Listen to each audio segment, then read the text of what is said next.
Satellite நம்ம விடுறோம் இல்லையா, விண்வெளிக்கு நம்ம செயற்கைக்கோள்கள் விடுறோம் இல்லையா, இந்த செயற்கைக்கோள் ஆபத்தான ஒரு வளர்ச்சி அடைஞ்சிருக்குது அப்படின்னு விஞ்ஞானிகள் சொல்றாங்க. என்னன்னு கேட்டா, இப்போ சேட்டிலைட்டோட எண்ணிக்கைகள் எவ்வளவுன்னு கேட்டீங்கன்னா 11,700. இதோடு கூட இந்த ஏற்கனவே சேட்டலைட் விட்டு அதெல்லாம் தன்னுடைய ஓட்டத்தை முடிச்சு அந்த ஆர்பிட்ல சுத்திட்டு இருக்கும் இல்லையா, அதெல்லாம் ஏற்கனவே 14,000 தாண்டிருச்சாமா. 2050க்குள்ள 1,00,000 சேட்டலைட்ஸ் வந்து இப்போ இருக்க போதாம். நம்ம இந்த ஸ்பேஸ் எக்ஸ்னு சொல்றோம் இல்லையா, எலான் மாஸ்கோடையது, அவங்க மட்டுமே 60% சேட்டலைட்டை ஹோல்ட் பண்றாங்க. ஒரு வருஷத்துல மட்டும் 2,800 சேட்டலைட் அவங்க விட்டுருக்காங்க.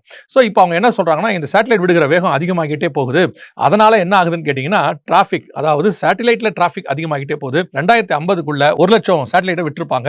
இது மிகப்பெரியதான விண்வெளியில ஒரு டிராபிக்கை உண்டாகும். இது வந்து நேரடியாக ஏற்படக்கூடியது. இதனால ஏற்படக்கூடிய மறைமுகமான ஆபத்துகள் என்ன அப்படின்னு சொல்லி பாத்தீங்கன்னா, இதுல இருந்து வெளிப்படக்கூடியதான ஒளி கதிர்கள் அப்படின்னு சொல்லுவாங்க. அந்த ஒளி கதிர்கள் எல்லாம் என்ன செய்ய போகுது அப்படின்னு கேட்டீங்கன்னு சொன்னா, நம்முடைய பசுமை இல்லம்னு சொல்லுவாங்க, கிரீன் ஹவுஸ் அப்படின்னு சொல்றது, அதுல ஒரு மிகப்பெரிய பாதிப்பை ஏற்படுத்துது. ஏற்கனவே நமக்கு இங்கிருந்து carbon di oxide level increase ஆகி இந்த பசுமை இல்லம், அதாவது கிரீன் ஹவுஸ் மிகப்பெரிய பாதிப்பை ஏற்படுத்திக்கிட்டே இருக்கிறது. இந்த கார்பன் டை ஆக்சைடு லெவல் நம்ம சொல்றோம் இல்லையா, 1.5 குளோபல் வார்மிங் நம்ம சொல்றோமே, இது 1.5 லெவலை தாண்டி 2 லெவலுக்கு போயிட்டு இருக்கு, 2 டிகிரி செல்சியஸ்க்கு.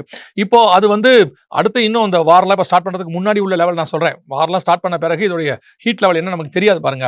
இப்போ இதையும் தாண்டி இந்த சேட்டலைட் வழியாக வரக்கூடிய ஆபத்துகள் கிரீன் ஹவுஸ்க்கு இருக்கிறது.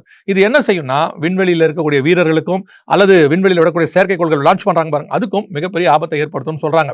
விண்வெளி கழிவுகள் மிகப்பெரிய ஆபத்தை கொண்டு வரும்னு சொல்றாங்க. இது எல்லாமே சேர்ந்து இப்போ என்ன செய்ய போகுதுன்னா, இன்னும் ஒரு 25 வருஷத்துக்குள்ள, லாங் இயர்ஸ்லாம் இல்ல, ஒரு 25 வருஷத்துக்குள்ள அப்படின்னு சொல்றாங்க பாருங்க. 2000 இப்பதான் பார்த்த மாதிரி இருக்கு, கண்ணமூடி கணத்திறக்கத்துல 2025 வந்துருச்சு.